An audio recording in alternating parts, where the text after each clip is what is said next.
So I don't know about you, but there's been this growing since yesterday. I think it were Mm-hmm. maybe a little bit. It's growing in stages, but there is this. I don't know if it's an inward mindset, but I've picked up on these feelings before. But there is a yesterday there was a slight positive feeling, Yeah.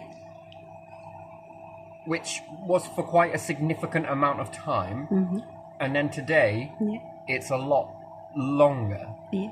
and stretched. Now, paying attention to feelings, is it a mindset? Well, you could argue that it is a mindset, but to think about it, the talk yesterday, Yeah. for myself, I don't really look at it as positive or negative. It's always hounding, but to anybody else looking in, it'll be quite negative, I think. Maybe. And you've picked up on this as well. Yeah. Are you feeling it now? Yeah. This Yeah, positivity? I feel something. Yeah, something is in the air, sort of.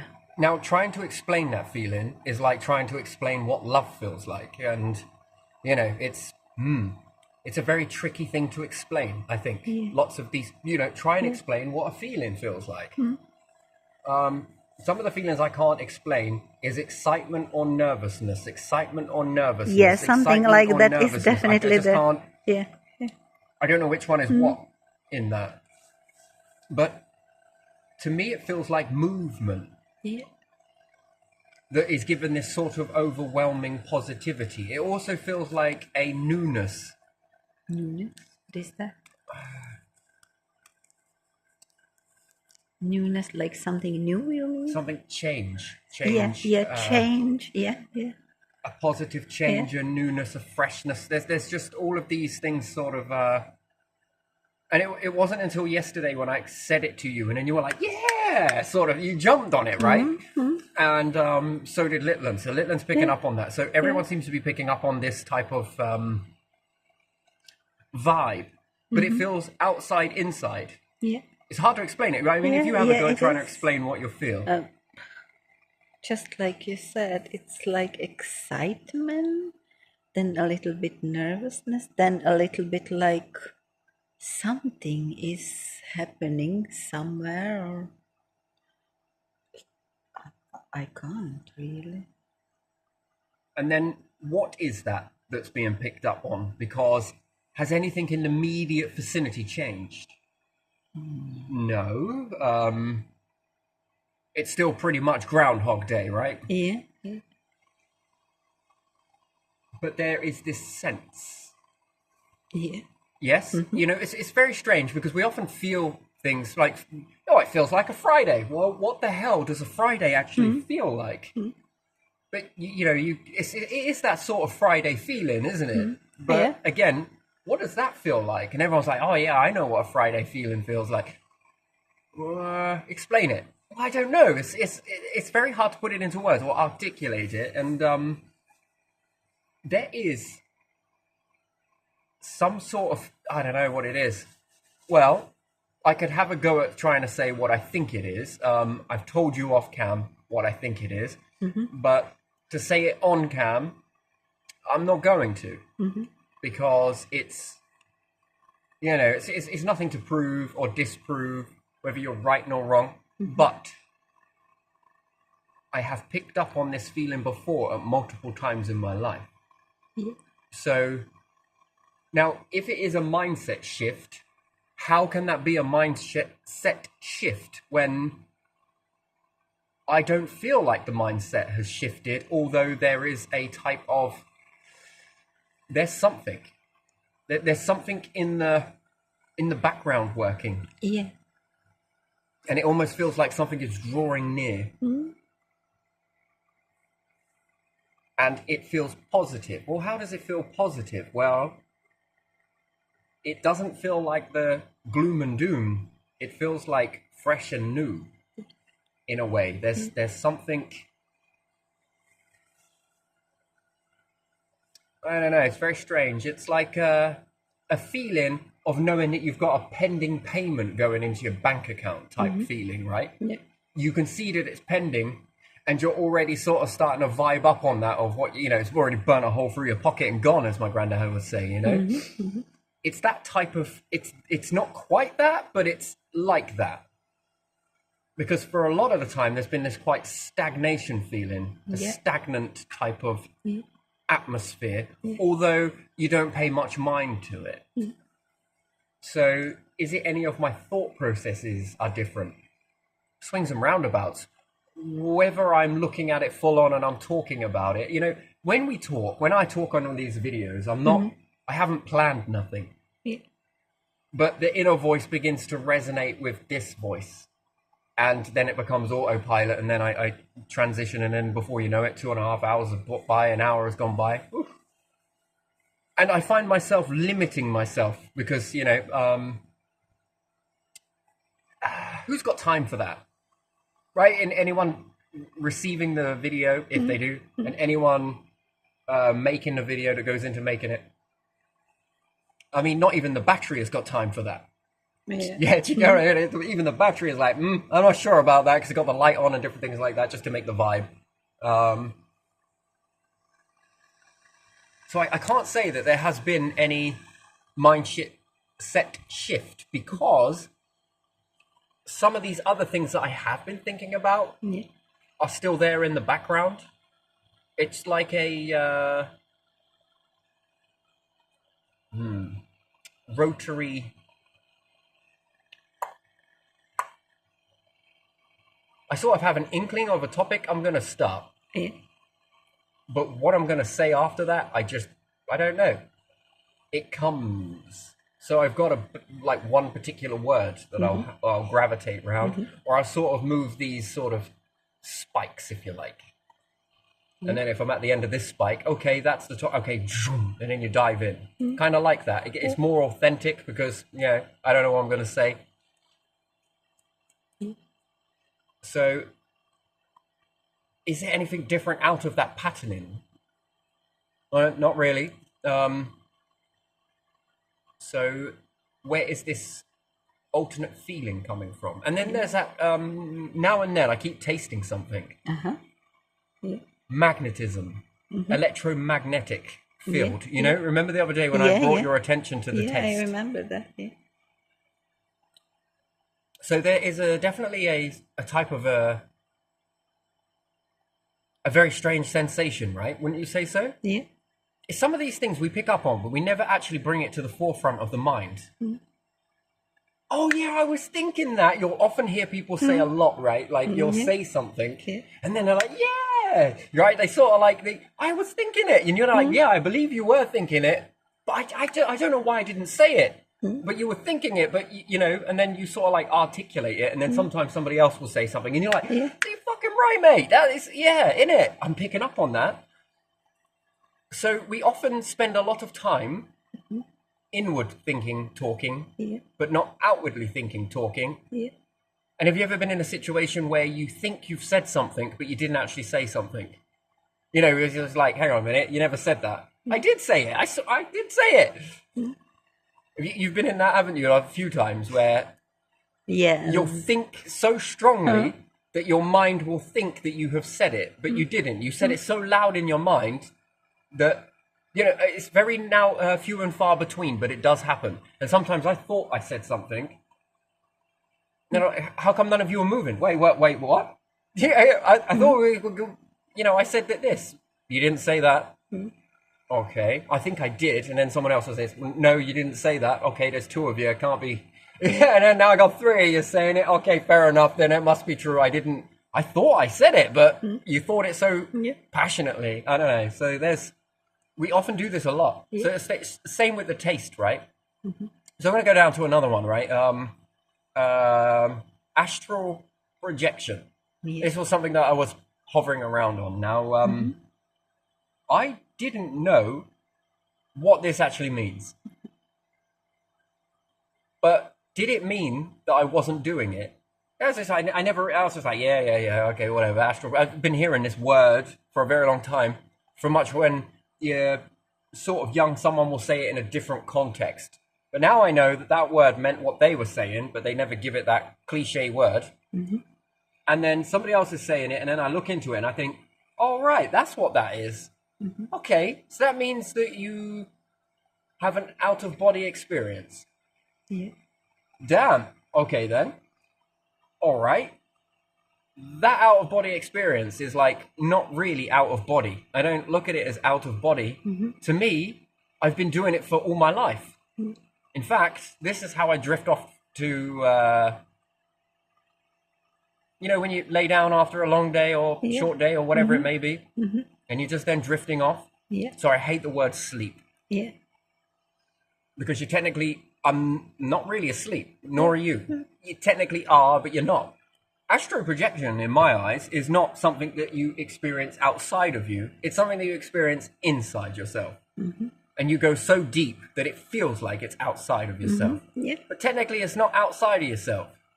You're so deep inside yourself that it's become aware of everything else around you, I would say, in this aspect. Yeah. So, for me, this is forced dreaming. So, every time I couldn't sleep for many years, right? Just many years, just for whatever reason, fear, you want to call it, label it whatever you want. That's good for you to label that. Everyone must put a label on it. Fuck me, call it a suitcase. Call me a suitcase and keep bringing your freaking labels. Each one is a destination, I'm sure. But for me, it's, for the lack of better word, is trying. Well, what's the point in just closing your eyes and waiting for something to happen? That's very boring to me. That's very waste of time. But yet, I'm going to say it in a one that I had recent, which is not really recent. It's just one I like to do, is fly. Yeah. But I feel I'm in control of myself, but the foreground, wait, is it foreground? The scenery. Yeah. That's the foreground. Background, isn't it? Background Or- then. Yeah. So I would be the foreground. I'm well aware of the foreground then, but the background, I am not. And this will build up. So through Thetford, Yeah. every single one of those alleyways and different areas there, it's really strange. I've walked these areas, Yeah. but I go flying there Yeah. instead. So when I close my eyes, I'm off. And I'm terracing around in different areas. Although I've never seen it from a bird's eye perspective, Yeah. I'm pretty sure it'll be pretty damn accurate. But I'm not in control of all of this making. Are you kidding me? And therefore, it becomes quite a thing where people, I think, put too much mind into it or not enough thought into it, that you're technically not astro projection in that. You are. Another one is, I could think of myself how I would look when I'm sleeping. Yeah. I hate using that word. I really do. Yeah. Resting. Well, yeah. So if I lay in a bed and I wanted to, I could appear to come out of my own body, which I don't, but my awareness would then see me laying with the blanket in exactly the position that I may be resting in. Is that really astro projection? Or is it just the brain working overtime to keep you with the foreground, the awareness, and the rest of your subconscious mind? I like it because to me, it's where your conscious and subconscious become to work together. The same way my conscious voice connects with my subconscious voice, which then they connect to each other and then connect to my processed voice, which will be this one, my outer voice. And they all align together, which makes your three, your trinity. They all connect and start working in resonance with each other. And I think the same as when you're sleeping. However, you've shut down this awareness part of you. But your subconscious and your conscious mind begin to work in synchronicity with one another. But the conscious mind is thinking of a place, but you're being more aware of you in that aspect. And then you begin to fly, and the subconscious mind is like, right, I'm gonna build the background for you. And then when you go up, the subconscious mind is very clever at being able to see how that would look from a bird's eye perspective, wrap around a tree, go over a forest. And teleportation might be something that you would do then, because when you're in that and you're sort of like, yeah, I've done that, I'm up and zoom, I'm down back to maybe a lake somewhere that I've never visited. I might be trying to scoop some water out of the lake to have a drink because I feel thirsty. Although I'm not physically thirsty, but in my mind, I feel thirsty. And when I take a drink, this replenishes, it hydrates me in a way. Now, whatever is going on there, it's making my mouth salivate right now, even thinking about doing that. So, do you see how that could refresh me? A bit like teasing yourself in front of a mirror with a piece of lemon. And you're seeing all the saliva glands are getting ready. Yeah. It's a bit like this feeling that we're saying that we can feel something, Yeah. but we can't see it. The body knows that that lemon is going to come into the mouth, but you stop. But it already acts like the lemon is already in the mouth. Starts watering, giving you that stringent, sour taste in your mouth already. Have you noticed that? Yeah. If you tease yourself If often you just enough, smell it, nice. if you Cut tease yourself and go freshly to cut, actually pretend to eat it, you'll notice that you'll taste that lemon before it hits your tongue. Yeah. Not quite the same, but it's close enough, right? That sort of knowing. But it hasn't actually touched your tongue. And again, I'm salivating again because I'm thinking about it. So again, this can make me feel refreshed. So if I got a dry mouth, the first thing I'm thinking about is lemon, sour. Some people do it, it's a bit more extreme and probably a bit more rare, is just before the feeling sick. If you feel sick, you know it's coming, it's building up. So there are two foods that will make me bleh. And is it me that after I vomit, I feel so much more better. Right? Have you ever had that feeling? Like the feeling is going on for so long, and I've been here before. Like spend a whole day of sort of like this wheel. You start to feel really sick, and then it drops off, and then it begins to make you feel really, really sick, and then it drops off again, and then you get this sort of rotating that gets more and more faster, which would be intense, and then eventually you probably vomit. That's how it works for me. I just pay attention to that. But, however, if I think about baked beans or ice cream in that moment when it gets to the peak, man, there you are. It doesn't take very long. So I probably get to about 3 cycles, and I'm like, I'm not spending the rest of the night being like this. Come on, hurry up, let's get this over and done with. There's obviously something not sitting right, so I want to speed the process up. They say you can't speed up the process. Watch me. So then, and then afterwards I'm like, yeah, I feel better. Yeah, all right, I feel better now. That's grandy. Right, excellent. Then I can get on with my time because my body has rid something that was perhaps not great. And if I've got a little piece of leftover food somewhere over there and I look at it, perhaps that wasn't cooked too well. All right, better not do that next time. And then I move on and things are all pretty good. Yeah. And I often believe that the longer it's in your system for, the more damage it will do. With this body thinking about it. Am I going to? Maybe I want to hold on to it for a bit longer. No, actually, I think I really do. No, actually, and maybe I don't. And then this process gets quicker and quicker and quicker. It's almost like the body's trying to prepare you. The mind is trying to prepare you that this is going to happen. Man, I just speed that process up. All short of, I don't want to physically make myself, but mentally. So I guess the power of the brain is definitely something. Yeah, I can agree with that. But as this whole astro projection type, I don't think it's anything that you are actually physically leaving your body. Yeah.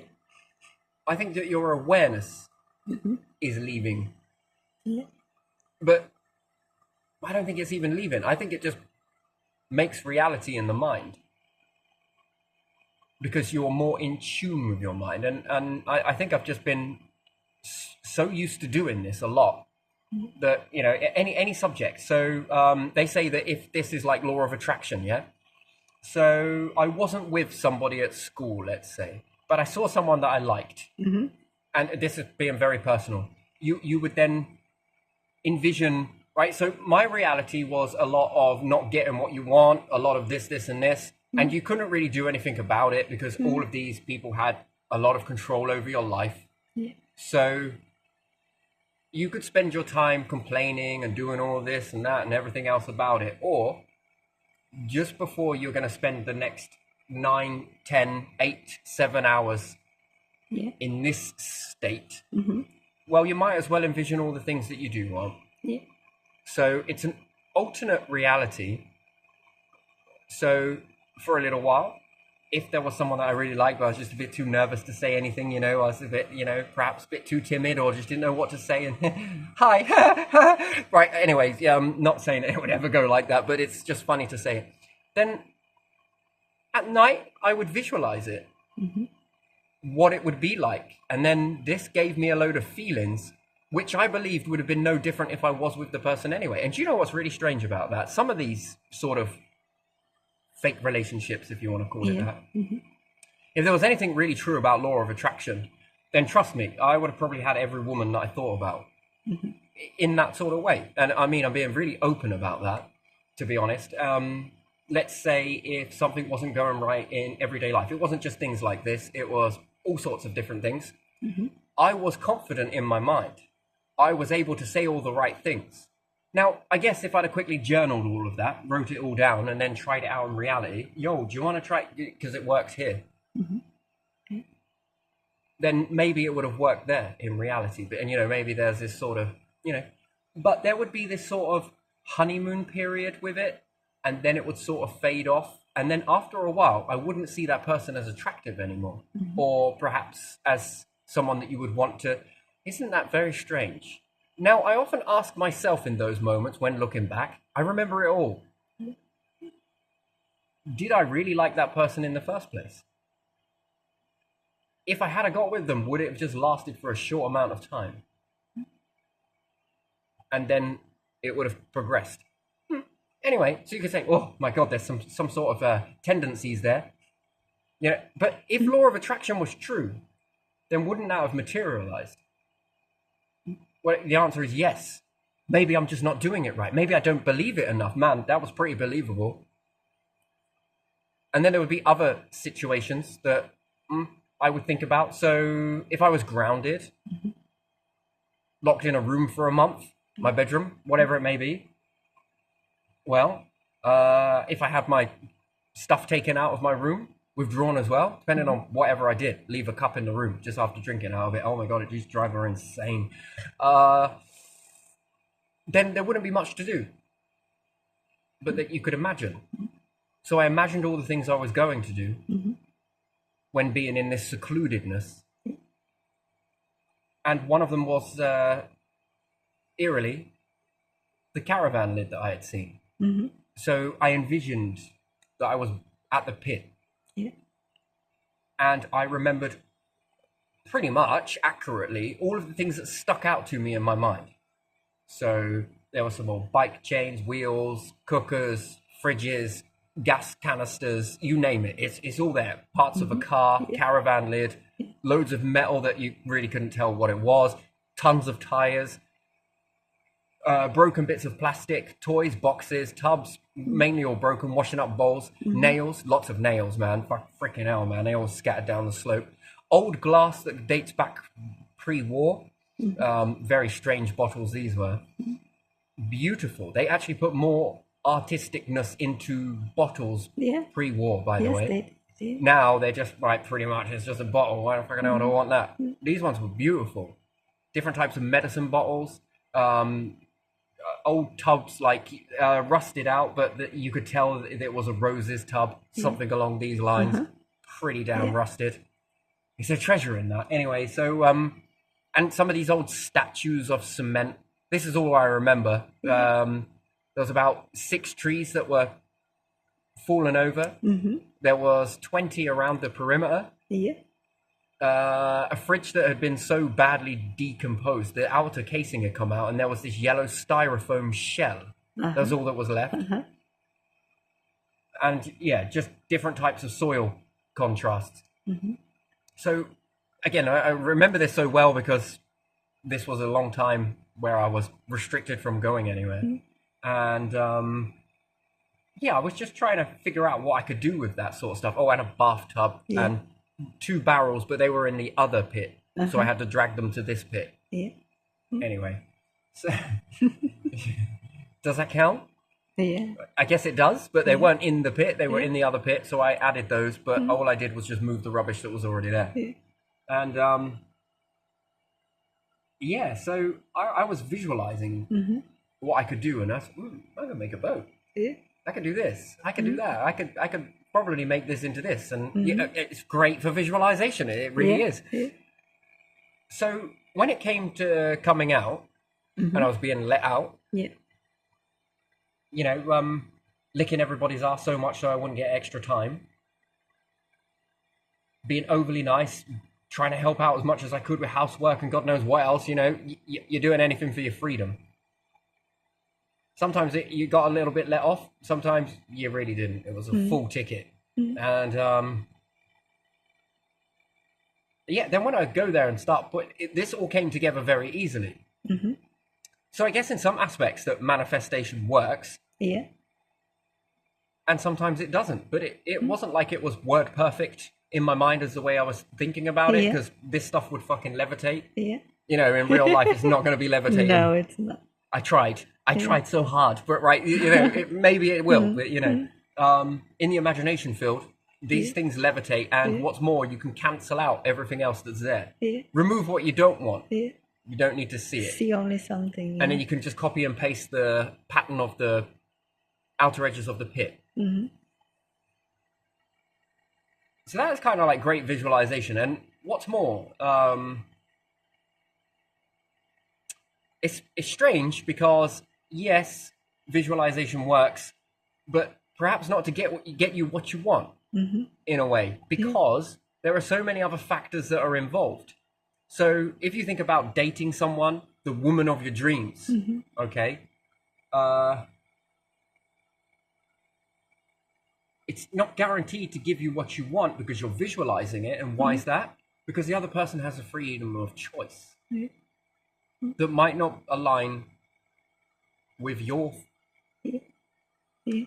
desire versus freedom of choice. So if you're going to try and visualize a partner, forget it. I think you can do this until the cows come home, as if the cows do come home, because they don't live in homes. But the other person might not feel that way and might be visualizing their own version of what their reality is, and maybe they're not unconsciously aware of doing that. I guess that's the right word, isn't it? To be unconscious, but they're doing it nonetheless. Yeah. I think I was just lucky that mine was more in my awareness field, except for the scenery, and then the sort of your mind of what would go on, and then these people took up roles of their own. I was not in control of them. If you know, sometimes it would be like, well, why are you going over there? Well, I'm just looking at the river. Oh, okay then, I'm coming too then. Right? So they also took up lives of their own. So there was this, it's very strange, right? So I was fully aware of myself, but I'm not aware of the other people, the characters in the story. They seem to have lives of their own, although that I wasn't aware of being in control of them. But some way I was in control of them, if you think about it, because they were there. But if they would wander off, I wasn't in control of that. You know, I'd be like, hang on a minute. Why? What? Okay, yeah, you know, and then it's sort of like this is happening. I'm aware that I am in this moment right now thinking about this, but I'm not doing their thought processes. And if I spoke to them, there was a level of dialogue in their voice that would come back, because I know these people. Not know them fully, but know of them. So you're not really ever really in control. So the backdrop, the scenery, I wasn't in control of that either. Man, there were some places we were.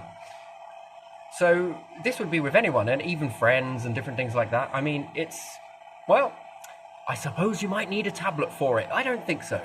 I really don't think so. I can tell the difference between thinking this, their own freedom in there, which is no different to living in life with their own freedom of choice and different things like that. Sometimes I never brought things up. Sometimes I did bring things up to other people, and it didn't go anything like I visualized. Which, you know, it's not like it's really disappointing. Doesn't really matter.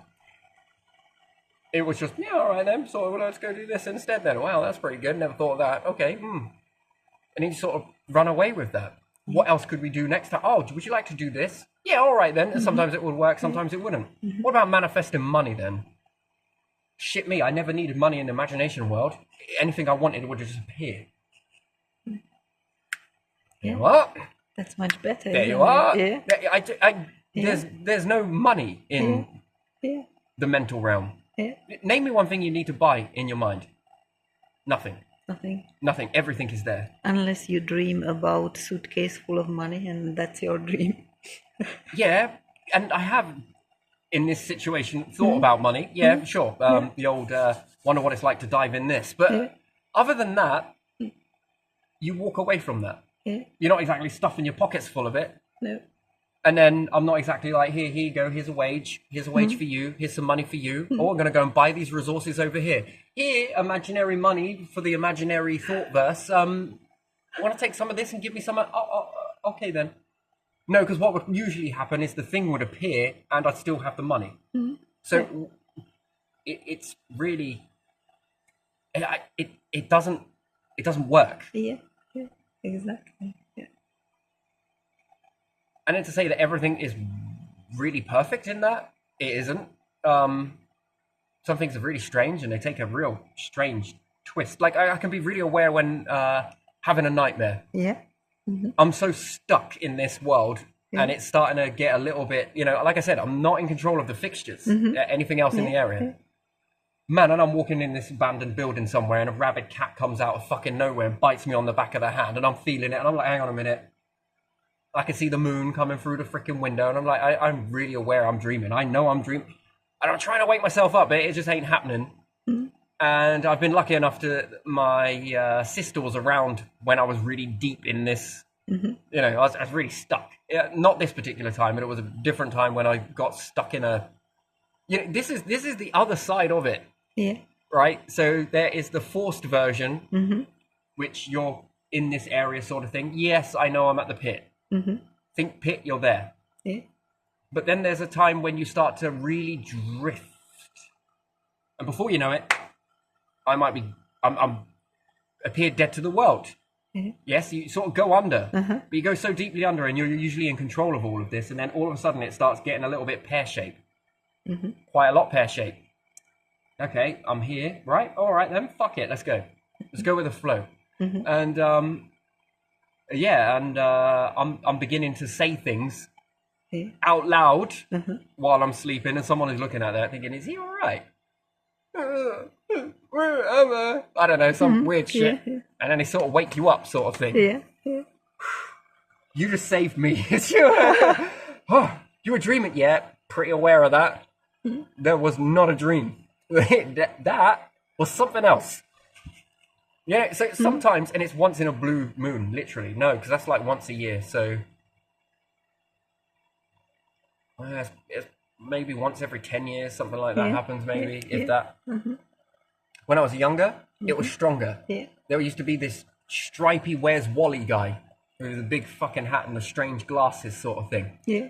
Pick you up by your feet and swing you around by your feet. Around and around and around. And do you know what? It felt like it. It, like, all the guts were tickling and everything like that. Just imagine just being swung around and around and around and around and around and around. And just before you go to wake up, they let you go in and oh my God, what the hell, man? If I could take the top off and drain it with sweat. So these I had a lot when I was younger, a lot to deal with that sort of stuff. Imagination was mental. Not mental. I love it. I don't want to change it. I don't think I'm mental, although it may appear that you are mental, but whatever. That's your interpretation of it. It ain't mine. Yeah. And I don't want no tiny little tablet to kind, to fix that. So I like it. It's great. So my favorite one is more so when you get older. I think it's learning to use your mind to your benefit, I guess, in that way, is flying. I love flying. And feeling all the inertia. I can fly so much in my drifting. And I can get up and go to the toilet and then come back and then like pick up where I left off. And I get a little bit of motion sickness from it. Yeah.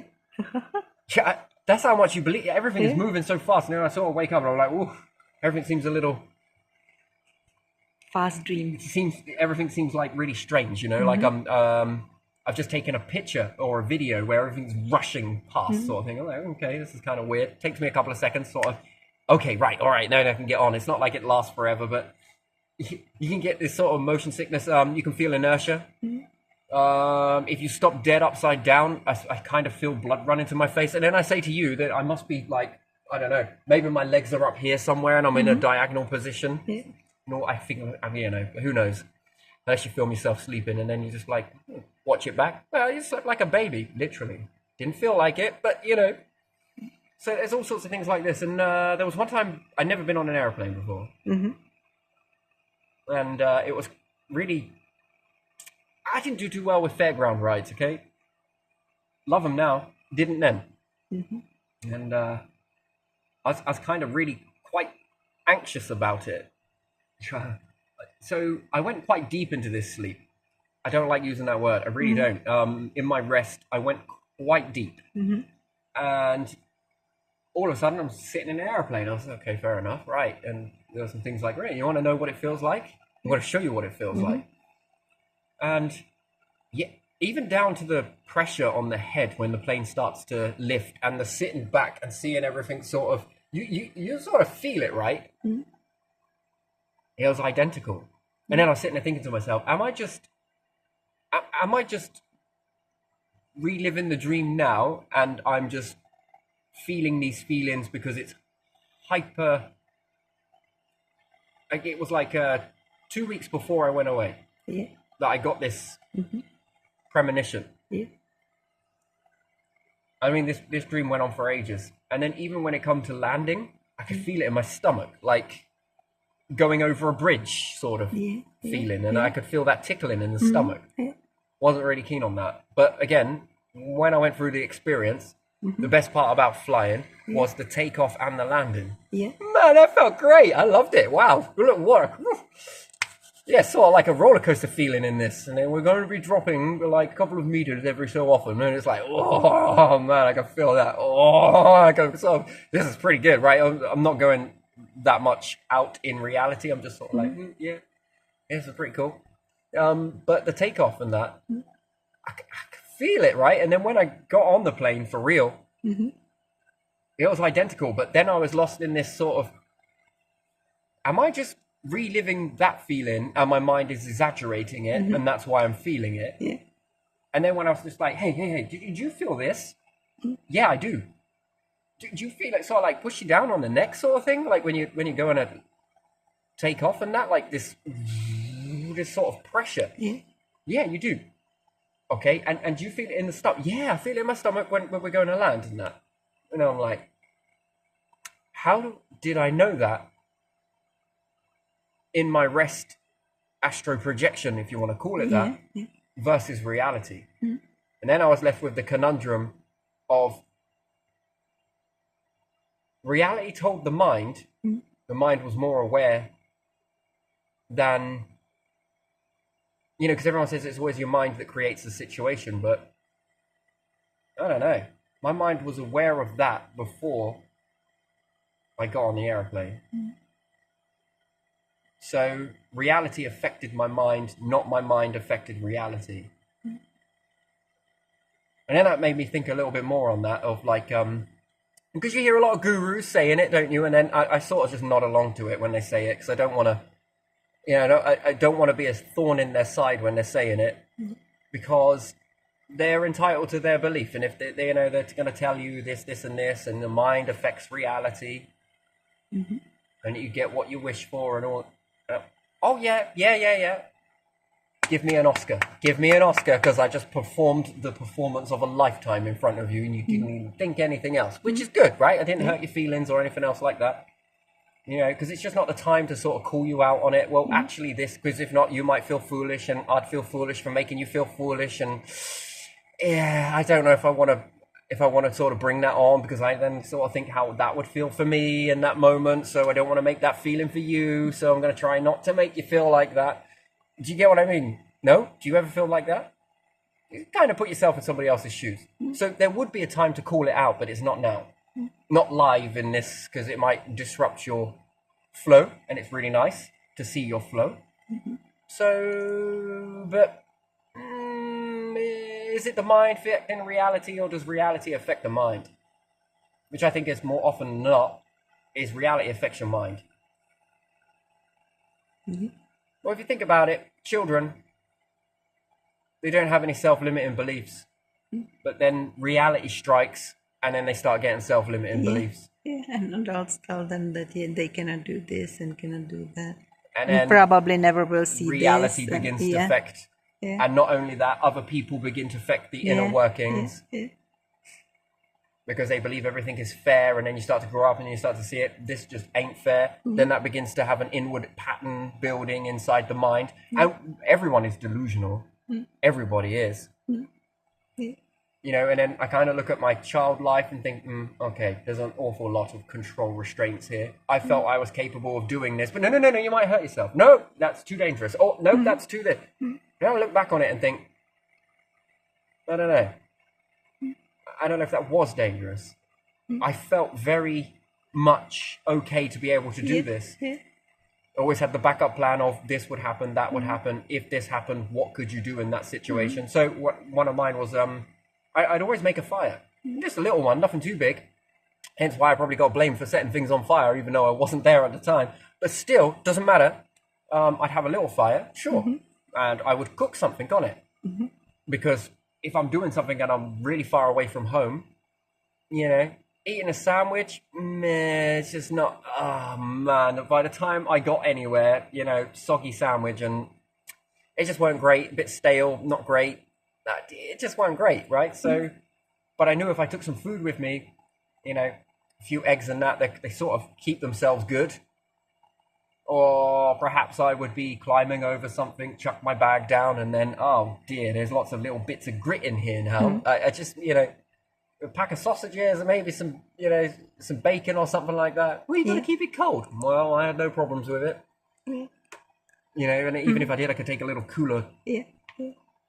And it stayed in the packaging until it was ready. Most of it already came in its own little cocoon, if you like, the eggs and different things like that. So, but again, you couldn't eat it raw. So I was drawn between sort of, you know, and to be able to afford gas canisters and it was just too expensive. It's just unrealistic. Man, I just paid for this. I just got a license for that. Just, you know, I'm exhausted on all of what I could spend. But I could make fire quite easily and responsibly. I'd always get a tub of water and whatnot, just in case anything happened, and this, that, and the other, and this would happen, that would happen, you know, and then I'd cook on it. And yeah, I could stay longer in these areas, and I knew I could keep my energy levels up. Because there's nothing worse than being because we live in a country, being many miles away and getting to a destination somewhere, like the nearest river was a fair trek. To go all that way, and then by the time you're there, your energy's sort of bumped. And then you got to come all the way back again, like for dinner or something. And I was just like, I'll eat, but I'll take it with me, but I'll do this. So, I don't know, they'd find a smoke trail. This is what I did. If food would happen to be on the journey, I would happily eat. And then I could stay longer. And I could get a bit more of an experience in these areas, especially if it was energy and intensive. Again, you don't have to worry about that when you're in the astral projection. You ain't got to worry about eating. You ain't got to worry about money. There's no self-limiting beliefs. You're free. You're more free than you are in reality, but reality restraints what your mind can do. And it sort of tells you that the mind can't do that. You can't do that. You're not allowed to do that. You're not allowed to do. Do you get what I mean? So, but yeah, so if you want to astral project, don't expect miracles to come from it. I reckon it will build your imagination. Sure. You might be able to think out of the box a little bit more, but it takes a lot of discipline, and it doesn't just come to you like that. I think the best way to do it is focus on your dream. If you're in a bad dream, I think this is what enhances it. Try and wake yourself up. But it's often hard to remind yourself that you're in a dream. There are sort of little cues. Hang on a minute. That doesn't happen in reality, nor does that. And you can sort of progress from there. So, how I could teach you to do that? Not really sure. Other than imagine something. Pretend to daydream. Go into a daydream with your eyes open, because it works best for people when they got their eyes open. Or bore yourself. Get bored. Kids are only ever daydreaming when the teacher's chatting a load of shit. Right? To them, Yeah. Other Yeah. people might find it really interesting and they will be Yeah. engrossed. Other people are sort of, Yeah, boring. Not want to listen. Yeah. and then you start to daydream, right? Yeah. But there again, I used to get on this fascination thing when I was younger. I was obsessed with um, why I could transition in and out of daydream. When I started to daydream, I was more hooked on the way reality would dissolve and the daydream would come clear across my vision, although my eyes were open. Yeah. And then when you sort of thought back, reality came, and I was fascinated with the transition process Yeah. that happened, Yeah. where each one was light, one was dark with light, and one is light with darkness. And everyone's like, what the hell? Well, when I look at reality, Yeah. there's light, but there are dark objects within it. Yeah. Hence why I can see the objects, because I'm seeing the silhouettes. Okay, light is refracting off of this and this, this and this, but it's almost on the heavens. You've got a light reality versus a dark imagination with a light. Everything is in reverse. It's almost like I don't know the word for it. That experimental thing where they say that they're switching the colors around. Which no, it's not, because if I'm seeing something white, I should see it as black, and if I'm seeing something as this color, I should see it as this color. So it's just not the same on a mobile phone or a computer. But that sort of the transitioning left me quite in a state of awe. I wanted to figure it out, and I wanted to see if I can get them both to merge, which you can. I wanted to see if you could at the time get them to merge. And to me, it was almost like this dark transition. The light would fade out and the darkness would take over, and then the light within it, everything was structured in light. And most people spend their time focusing on the darkness, but you want to focus on the light. The objects that appear in your imagination are the reverse. It's interesting when you're in a bright where the sun is and you daydream. That's when you really notice the transition. It's a very strange transition indeed. And if you focus long enough, which this is where I got, you can create this. You can create a shade, an artificial shade. No matter how bright it is, this shading can begin to focus in on your imagination with your eyes open. That's what happens. So and then the color structures are light, which then give you the objects that you're looking at, and then you're able to see it. And then more you focus in on that, the dark background tends to become no different to the light sky. And it's a bit like, to me, it was a bit like in between the cusp of sunrise, sunset. The in between moments of dawn and dusk. The way the light disappears and the darkness takes over, and the way that the sun begins to rise and the light begins to filter in and the darkness begins to fade. This is how it fascinated me, how sunset, sunrise, and nightfall is no different to you zooming out of reality and seeing the darkness. But in the darkness, when it's night, you often you sort of, it's just weird how the cusp. We're always on the cusp of everything. Am I making sense? Because I don't think I'm making sense to myself on that. What I'm trying to explain is, it's usually during the day you daydream. Hence why it's called a daydream. But you night dream. Yeah? But all a dream is your consciousness has become aware of the light structures in your mind, in the darkness. That's all. You've just moved your awareness. But you haven't become aware of your moving awareness.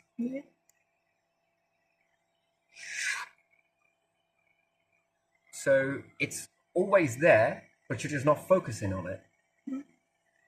And then when you begin to go into perhaps, I guess it's REM or whatever it is, listen to your scientists, right? And whatever it's called, label it all fancy. I don't really deal with the labels, but all it is rather than looking here and you're seeing all the darkness, perhaps, I guess is how you see it. You say when you close your eyes, you see darkness, but you also see a little bit of light now and then. And then when you go so far under, your awareness sort of becomes aware of these structures in light. And then you begin to perhaps have a dream, which is a good one, or you perhaps begin to have a night terror. Either or, that's when you start to get in that stage, you're just leaving it autonomous. But if it can do it autonomous, is what I used to tell myself, then sure as shit I can force this, and you can. So it's a really wonderful thing, to be honest. So yeah, so I think that just before you go to sleep, then if you want to help yourself, pay attention to a very bright light, but you need to be already in the darkness first, and then you need to go out. And what we do, often not as humans, we like all of these bright fucking lights everywhere, right? But you ain't never looking at it. You're always kind of shielding yourself from it while you go in a sort of slumber. It defeats the object of having put the fucking light on in the first place, right? Your eyes are fully adjusted for you to see that fucking toilet, right? So you don't need to put the light on, but you put it on and then you start like, oh man, it's just so fucking bright, man. It's like, And then you turn it off and then off you go. In that moment, look at the light and then turn it off until you get that fuzzy shit all over your vision, right? You can still see the light. Then try going back to sleep, but pay attention to that dot or whatever it is, the smear. You'll begin to start to see it transition. Now see if you can tweak it. Think of something in it. It's going to take you some time. I think I just got ahead of the curve, really. I was just doing this from a kid. Reality was just fingers down a blackboard. Yeah, it's just, and it helps. I think it helps with sort of depression as well. Also looking after plants, but and pets. But I think this one helps a lot. Yeah, especially in the journey that I've been through. There's an alternate reality for that I can dive into. Because there's yin, which is this, and then there's yang, which is this. We don't live in duality. Yes. Your mind is trained to understand duality. That's where you're at. Some people say it's DMT release and it's this, that, and the other. Call it whatever you want. Give it any label you want. But I think it's often when you're trying to label something, often you miss the... So yeah, or think of a really enhanced memory. You must have one. And you sort of shut your eyes and just dive into who you remember that's passed on and try and bring them up. And then you remember their voice. And then you remember their smell, their perfume, their scent, Everyone's got a scent, by the way. Another one that you can pay attention to is on a very hot, steamy night. If you are walking, which I used to do a lot of walking when I was a kid, man, 4 to 8 miles a day. And that's if we're not including biking to school, so that's many more. I used to cover a lot of ground as a kid. An awful lot of ground, trust me. Pay attention to the smell when you're getting closer to an area of houses that are built up. And when you start to smell certain smells that are separate to the out smells of summer, and those are people's scent you can smell. It's weird. It's weird. And that was something I was always fascinated with, that how people had their unique sort of smell. Yeah, if you go visit someone and you smell their home. Yeah, that always they bring their home with them. Yeah. It's always a part of them, the smell. No matter how much washing you do in an old pillow or whatever it may be, their smell is still there. And that can be quite reassuring in a way. It's always that scent. But what's even more remarkable is how amazing your brain works. That you can still smell their smell. Even if they're not here. Yeah. So if I take you back to your grandma, Yeah. can you remember her smell? If you sat here now and just imagine hugging her, you can see her. I remember it, especially it was like in winter because we used to go there in winter or autumn when it was colder. And I could smell it already in the hallway, which was to 2 flats. That was the smell of my grandma's home, and that was her smell as well. Yeah, but the question is, can you smell it now? Yeah, I can imagine it, yeah. Are you imagining it or are you smelling it? Yeah, yeah.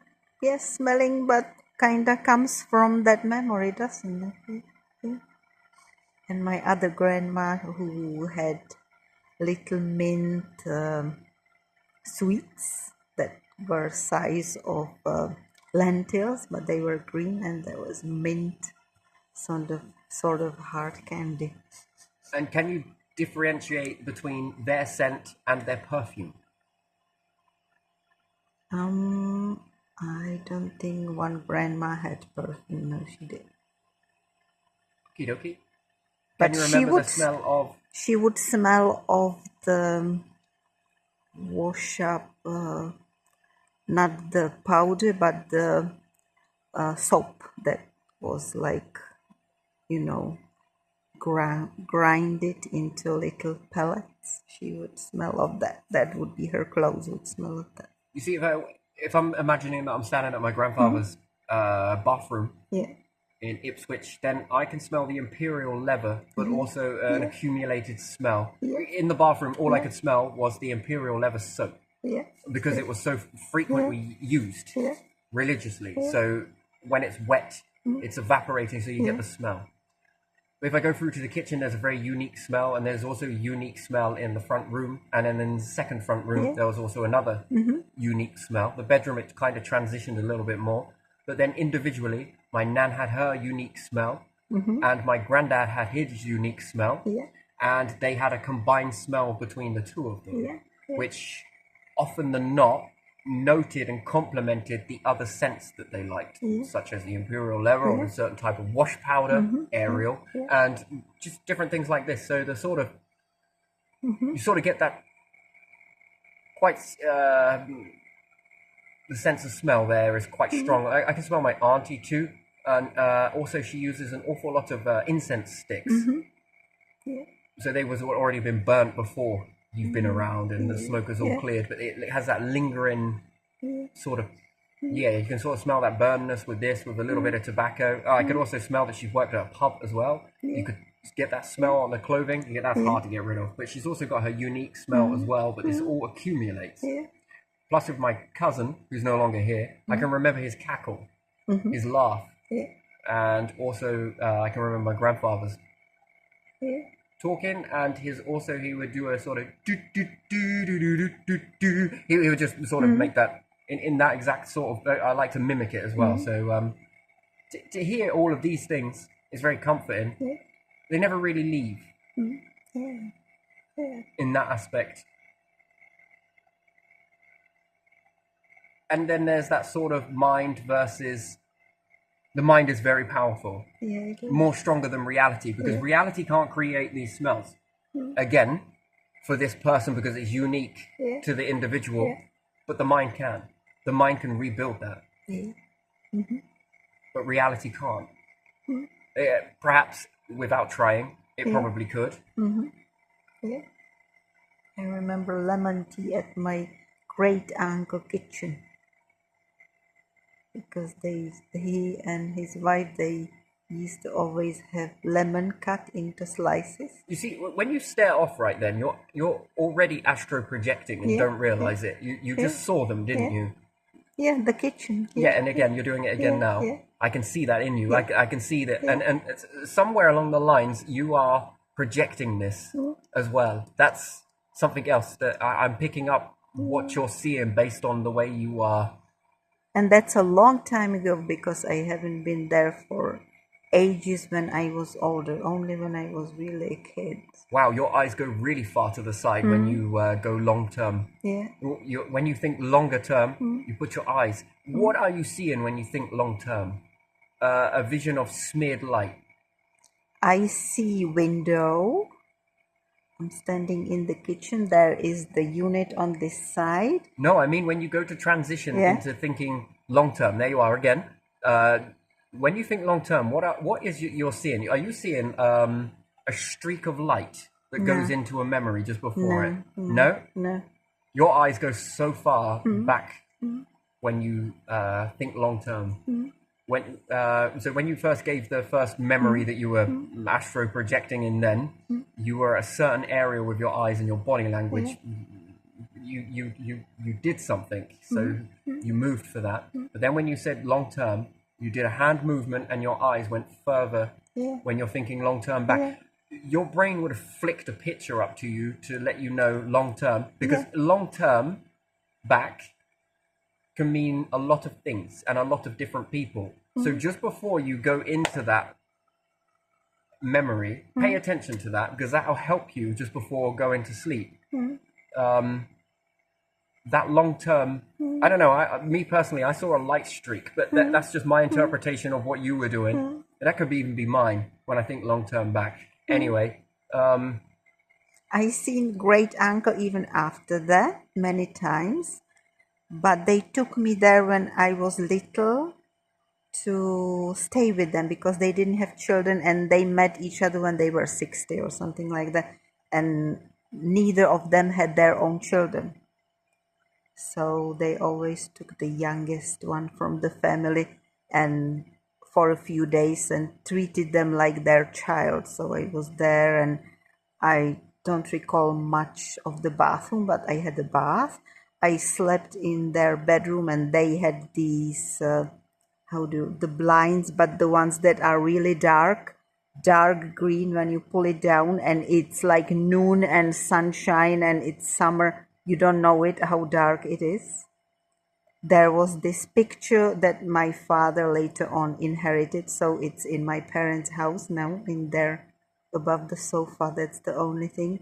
But the kitchen, it's hard for me to remember how it looked. I just know what was there, and that the table was there, and small fridge, and that stuff for that lemon tea, and it smelled so nice.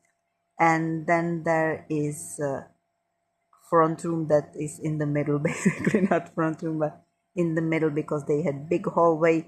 There was bedroom, living room, and kitchen at the end. And my great uncle had this rocking chair, and when I was there, I could rock on it a few times, and I really rock really like hard, and it was big one, unlike some of the rocking chairs you see. This one was really very comfortable. Yeah, and his wife, she passed away much earlier than him, so I recall her a bit, but not that much. But him I saw even after, but I never then went to visit him after that. So always at the garden and sitting there and having some squash in that well water that was so clean and clear, and we could drink from there. And then he had a lot of apple trees, some pear trees, black red currant, strawberry patches. He had some grapes that had strange flavor. I don't know, they were for wine or something. They were not very tasty. So that I remember more. That was nice. so when you see them in that, and you were talking about vegetable patch, Yeah. are you seeing in still pictures, or are you seeing someone go to it and do something, or are you seeing movement? I see, like, because I was there so many times, I can turn around and see the garden, how Okay, it was. is it still or is it movement? Do you also associate smell? Can you hear any breeze? Is there the smell of all the heat coming up from the ground, the different smells that are accumulated with that? When I think about autumn, I can smell the apples when the strawberries are not already there, because there was time to go and collect apples and collect fruit and walnuts for Christmas. In these images, Yeah, it moves a bit in the autumn pictures. so can you see your grandfather and Nan, great uncle? great uncle? Yeah, him I can see. You can see him moving, or is it? Yeah, static? he would be sitting on the bench because that's what he liked, and talking to my father. You see, when you sit with that for a few days, Yeah. I guess they say the same thing when you think about it. The conversation that's going between them. Maybe you were not paying attention, or you were paying attention to No, the I conversation. wasn't. Probably But they you can hear talked some murmuring coming. Yeah. See, the thing is with that, if you sit with that long enough, one, that should begin to clear up. Your mind has heard it, it has stored it, and what's more, they will begin to go off and have more conversation than just that. Yeah. And then you basically free them. It's really weird. So at the moment in your memory, they're trapped in a cycle, right? When you go back to it, you sort of go back to a sort of similar sort of memory. Yeah, because I don't go there very often. I didn't really think about lately. Yeah. About my Okay, so they're Yeah. in your memory. There's this sort of Yeah. script that keeps playing over, a bit like Louis the Prince. No, Edison's first. No, it was Louis the Prince, wasn't it? That made the first. No, it was Edison. Was the first one that made that sort of moving. Yeah, there were many of those Just small sort ones of ladies that. dancing around. Yeah, Yes. yeah, and horse running Okay. or something. Along that Yeah. line, there was a very small snippet of Yeah, something. yeah, I think it repeating. was Louis the Prince that was. Repeating movement. He was then on a train somewhere, wasn't he? And then he went missing. Yeah, And then Edison. Edison then started it. Yeah. But he was not the only one. There were more. Yeah, I know. else. Yeah, okay. But you see your memory in that type of a situation? It's a loop. There is a limit to what you see. I wouldn't say it's the same loop. It's different snippets, I would say, when I think. But when you go back to the garden, Yeah, then I can see my great uncle using the pump at the well, pumping the water into the watering can, for example. okay, and when you get to the end of that bound and the beginning of that bound, because you come in at a segment, isn't it? Yeah, it is a segment. Yeah, that's what I'm saying. Little different Just a very little parts. snippet, yeah? Yeah, little part. You see, in that motion there, that captured moment, then you obviously got distracted on something else when you were there in the vicinity. Probably. Something else drew your attention. Yeah. And again, something else before got your attention. He then got your attention, and then something else got your attention, but it hasn't been joined. So you just remember this enhanced part here. Yeah. That's a light loop. If you think about that a little bit more and just sit with it, don't be surprised, but it takes a little bit of discipline. You free them from the bound. The script goes on. And what's even more remarkable about that, the more that begins to add from that. So now you would need to imagine what he would do with that watering can. If he was pumping some water up. Yeah. Now you're smiling, so Yeah. there's something coming. Yeah, he would go to his strawberry patch. So you could see that.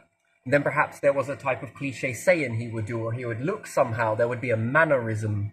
The way he would do it, maybe a little smile, look around at you, or have a nod, or whatever it may be. You can grow this. And when you add more to it, every time you go back to that memory, it gets a slight bit longer and longer. And before you know it, you can then start to free a lot of them from the light segments that you've snipped.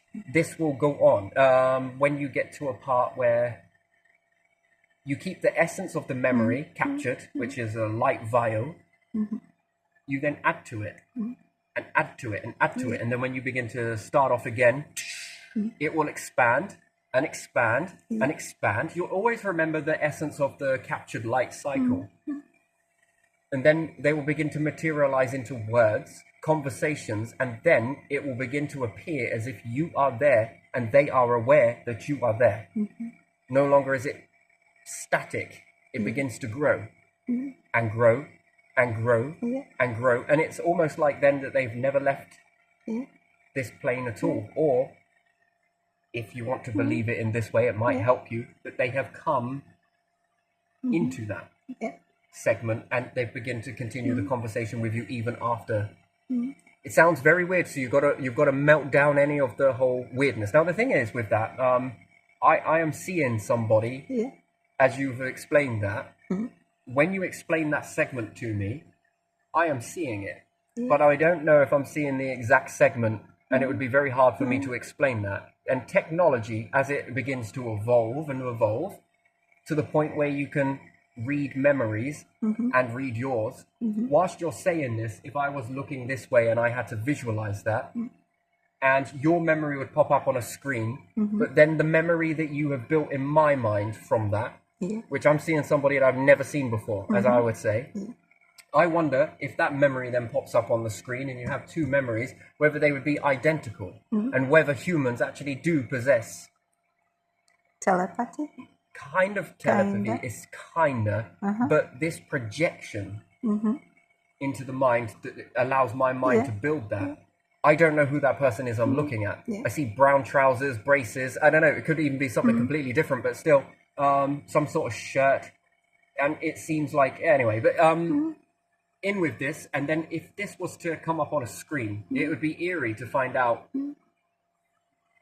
where this, again, technology is maybe it's already in existence, but it's just been hidden. Who knows? But where that sits with, we're all told a story from somebody else. And sometimes I feel that they have built something in my mind that is foreign to me. And then I often wonder, is there any projection of this based on what you say? Does it build it the same in my mind? Is it close? Is it similar? Does it look the same? Only way you'd really know is by technology sort of unlocks this. I mean, fascinating, very fascinating sort of way where technology can move forwards and progress to. This is the side of it's being able to decode it. But eventually that would fall because people would then just wear some headset and then you would be able to project into somebody else's mind your memory. So Tevus is moving along on this frequency, if you like.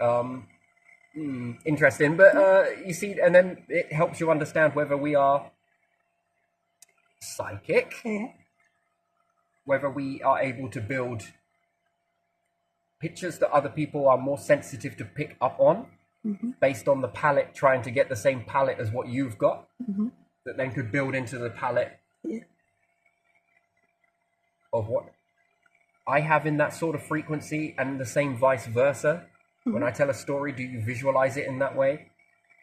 It's interesting to me, and like I say, reality is far more bizarre it is than, you know, I think inwardly and outwardly it's very bizarre. So never say never. So yeah, and one more I'll sit with is when you get to this sort of stage of being able to astro project, if you like, which is kind of interesting. When you feed your mind with a different world, it's interesting. You can become there. The backdrop seems to take more care of this dynamic than, and all you've got to do is really, it becomes a second nature, which is beautiful. So another one I like to do is fly through the universe. Wow, all the different colors and stars and planets, and just a bit like Voyager, get gravity assist from all of these. And another one is a ship. Is a very beautiful ship. It is so well thought out. there are among many other beings, I would say, that are there. Many. And anytime I traverse from here, Earth, I go to the ship and then follow on to something else. I won't go too much into it. The baseline is always the same with life forms. It would always seem. Yeah. The baseline is generally the same. But take the possibilities, there are many. And different conclusions that they come to, and different understanding, and a different pattern that they move away from in mind to what humans are doing. And there's a different type of collection, and with this comes a different way to do things. It's basically it's where my library is at. Yeah. And it's really good because I can take things and leave them there. Oh, it's beautiful. Oh, it's so beautiful. You know, when this technology gets to a state of being able to read the mind, yeah, will be a lot to project into a screen. Movies will become different. No more actors. It will be think it. Wire up to your mind, project it onto a screen, and a movie is built. And then you really are in the realm of imagination. You are limited to what you can do in reality. Yeah. And then you need lots of people to come together. You know, the movie industry falls down. Then what about different songs, different voices, different ways of hearing things? Yeah. Hey, this sounds very different to me. I've never heard this here before with my physical ear, but on my mental ear, I can hear this. And again, how does that work with hearing voices? Can you hear individuals talk in your light captures, if you like? Yeah. So you can hear your nan's voice, grandma. I great have to uncle. concentrate more on that. That takes me more to A little bit more time, yeah. a little bit more time. Yeah. I think you get to a stage, you get to a stage where it is enhanced so much that just becomes second nature. But you are not hearing it with your ears. Yeah. Isn't that something? Ears only recorded it into the brain somewhere. But the brain has an ability to play this back. And also the same with the memories. You are not seeing these with your eyes. Isn't that interesting? It is. So the brain has the ability without eyes or ears in order to make sounds and to help you see vision. Yeah. Isn't that something? Yeah, it is. That is quite the thing, isn't it? So to say that you have an inner ear and an inner eye, that's very interesting. There's more than one way to see something. Yeah. And then a knowing versus a knowing. An outward reality and an inner reality. I don't know. I think a lot of my life I've been suppressed on the inner. I like the inner. It's much more of a nicer place. And if law of attraction and all the rest of it was true, world would be a much better place than it is now. Yeah. But that doesn't mean that it can't still be, because you can share the inner into the outer. There's your gift. And then the world can either pick and choose whether they want to align to that. And then how many other minds then look at that as, that's a place I want to be. Yeah. But it's a bit more trickier because you've got a lot of free will. But even still, if you could manifest, wow, Yeah. life, especially for the I, ego, me, greed, all the rest, it would already have been fulfilled. But it's not just I becomes quite a thing where it was in the beginning, it's more I, you focus on the I, and then it expands into the we.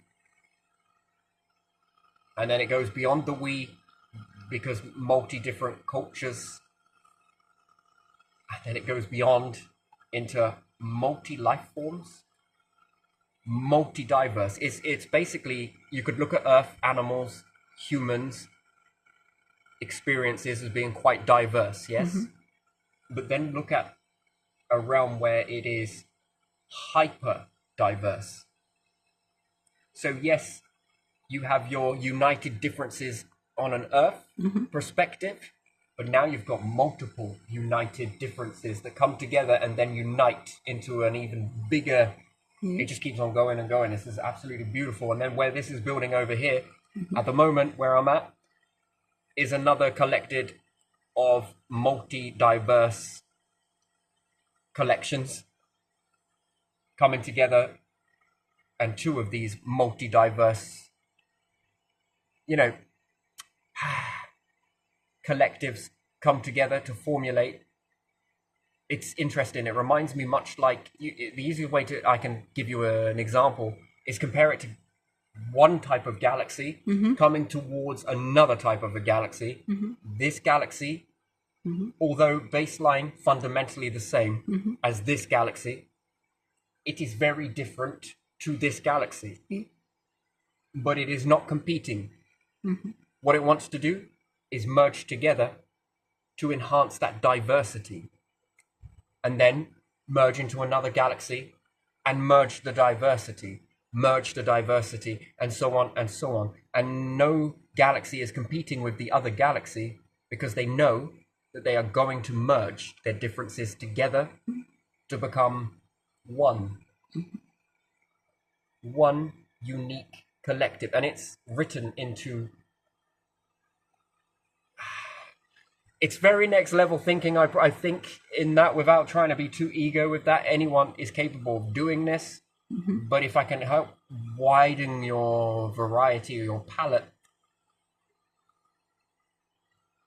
if there is life on Andromeda, let's say 10% of it is covered in life, and then let's say the Milky Way galaxy, which would be our galaxy, let's say it's got 10% of life.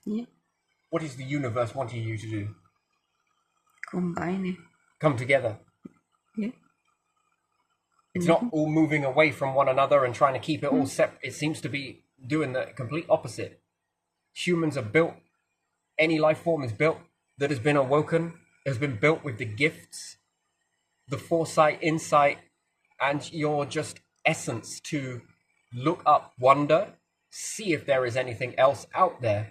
And again, the universe is just making it so that you come together. It's encoded into everything. I'm sure that there are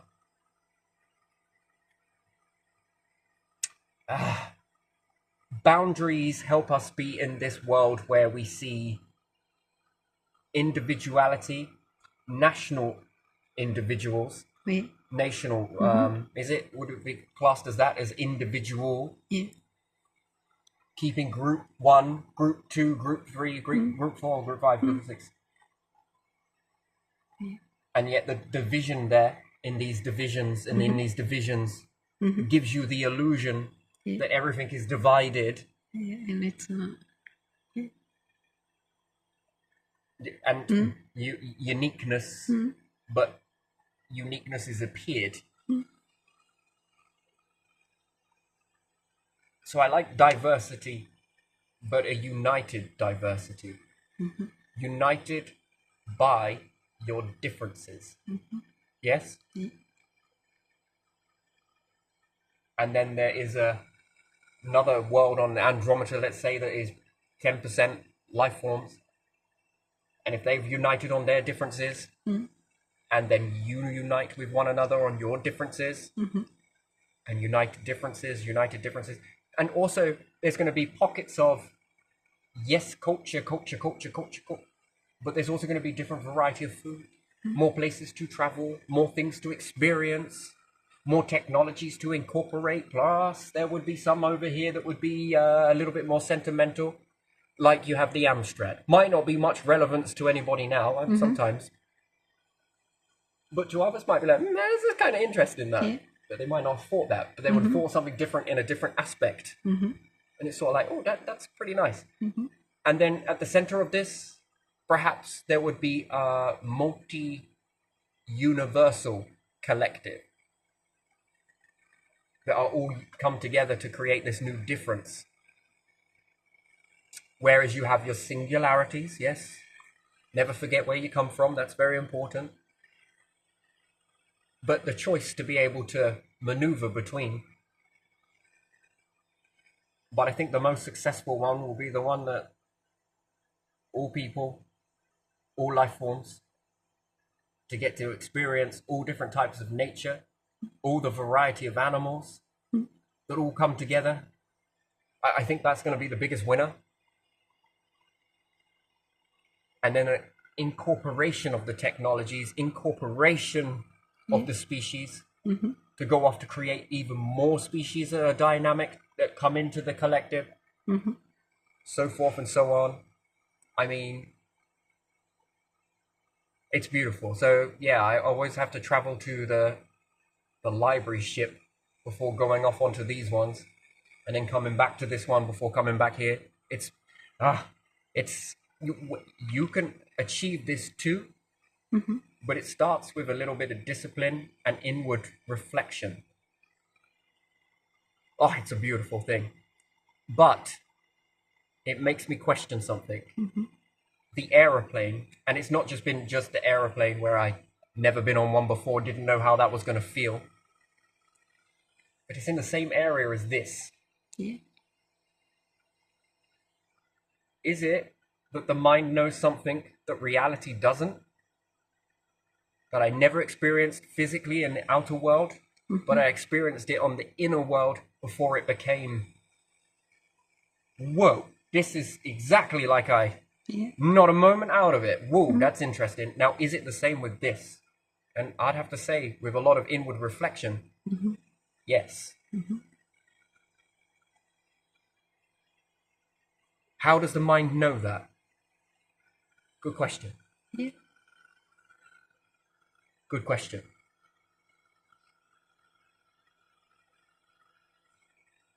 But very interesting. So yeah, I'm going to leave this one here because I think I really didn't touch upon where I wanted to go with it, but I just flew, and this is where it come to. So I think it's been quite a nice and interesting sort of conversation, a topic here. Yeah. And it's nice because you get to remember the past. You can also envision the future. Yeah. And a future within the future. Let's say, right nor wrong, crazy or not, sane or crazy, whatever. But again, it is what it is. Light and dark, and the transition of sunrise versus nightfall, sunset, nightfall, nightfall, sunrise. Yeah. The physical reality, outer world, versus the transition on the inner world, which is usually light that is in the darkness, and we often are seeing darkness within the light. So, anyway, gonna leave it there. That was good. Good talk. Yeah. Good talk.